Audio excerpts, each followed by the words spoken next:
Jata pesabo hati kajaga nangrong bajaro getanyo. Hai kaum muda, sudi siapkan diri sebagai generasi untuk mewakili di DPRA.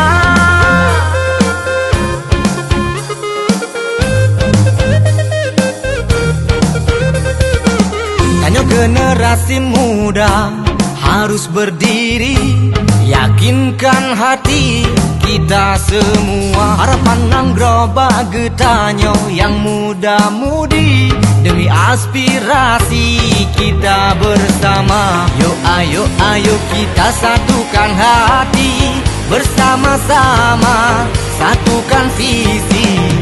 Bulatkan tekad kita yang muda-mudi untuk menjadi semangat